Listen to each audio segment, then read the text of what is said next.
All right, Constitution, Part 6. No state shall enter into any treaty, alliance, or confederation, grant letters of marque and reprisal, coin money, emit bills of credit, make anything but gold and silver coin a tender of payment of debts, pass any bill of attainder ex post facto law or law impairing the obligation of contracts or grant any title of nobility. No state shall, without the consent of Congress, lay any impost or duties on imports or exports except what they may be absolutely necessary for executing its inspection laws, and the net produce of all duties and imposts laid by any state on imports or exports shall be used for the use of the Treasury of the United States, and all such laws shall be subject to the revision and control of the Congress.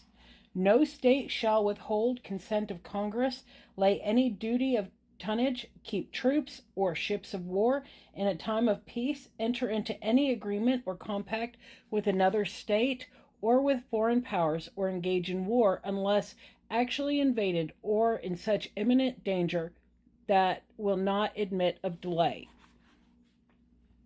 Section 2, Article 1. The executive power shall be vested in the President of the United States of America. He shall hold his office during the term of 4 years, and together with the Vice President, chosen for the same term, be elected as follows. Each state shall appoint in such manner as the legislature thereof may direct a number of electors equal to the whole number of senators and representatives to which the state may be entitled in Congress. But no senator or representatives or person holding an office of trust or profit under the United States shall be appointed an elector. The electors shall meet in their respective states and vote by ballot for 2 persons, of whom one at least shall not be an inhabitant of the same state with themselves, and they shall not make a list of all persons voted for, and of the number of votes for each, which list they shall sign and certify, and transmit sealed to the seat of the government of the United States, directed to the President of the Senate. The President of the Senate shall, in the presence of the Senate and House of Representatives, open all certificates, and the votes shall then be counted. The person having the greatest number of votes shall be the President, if such number be majority of the whole number electors appointed, and if there be more than one who have such majority, and have an equal number of votes, then the House of Representatives shall immediately cause by ballot one of them for President. And if no person have a majority, then from 5 highest on the list, the said House shall in like manner choose the President. But in choosing the presidents, the vote shall be taken by states of the representatives from each state having 1 vote.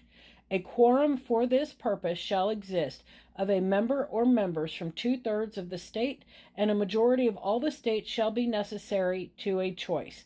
In every case after the choice of the President, the person having the greatest number of votes of the electors shall be the Vice President.